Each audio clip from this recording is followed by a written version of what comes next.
Hello बच्चों, तो आओ प्रश्न को पढ़ते हैं।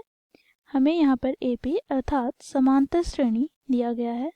2, 5, 8, 11, डॉट डॉट डॉट का 9वां पद डैश होगा, अर्थात इस रिक्त स्थान पे हमें भरना है।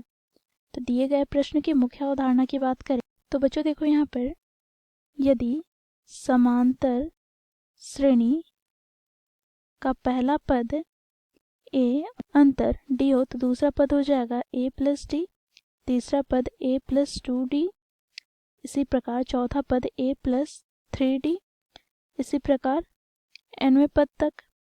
अब बच्चों देखो, यहाँ पर पहला पद अर्थात a1 बराबर क्या है a। बच्चों देखो, दूसरा पद अर्थात a2 बराबर क्या है, तो a प्लस d। इसी प्रकार तीसरा पद a प्लस 2d। अब यहाँ पर सार्व अंतर की बात करें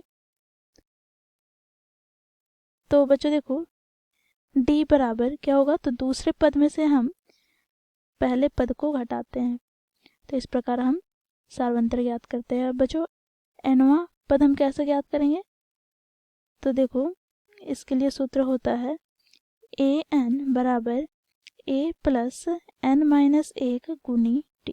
अब बच्चों देखो, प्रश्न में हमें दिए गए समांतर श्रेणी का 9वां पद ज्ञात करना है। तो देखो, दिए गए समांतर श्रेणी का पहला पद की बात करें तो यहाँ पर a बराबर क्या हो जाएगा, तो बच्चों देखो ये हो जाएगा 2 के बराबर, क्योंकि पहला पद क्या है 2 है। अब बच्चों हमें यहाँ पर सार्व अंतर ज्ञात करना है, तो बच्चों देखो यहाँ से d बराबर हमें प्राप्त हो जाएगा।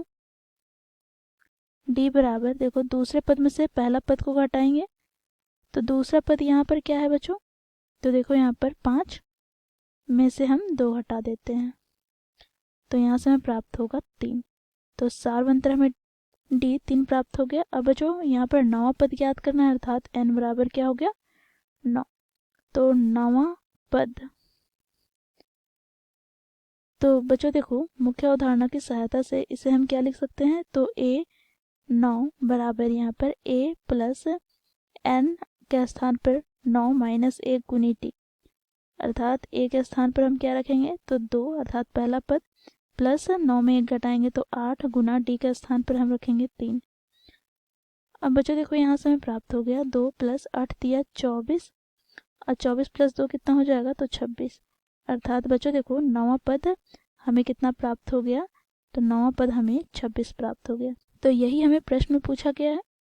अब हम रिक्त स्थान पर क्या भरेंगे, तो यहाँ से हम रिक्त स्थान पर भरेंगे 26। तो दिए गए एपी का 9वां पद 26 होगा। आशा करती हूँ ये प्रश्न आप लोगों को समझ में आया होगा। धन्यवाद।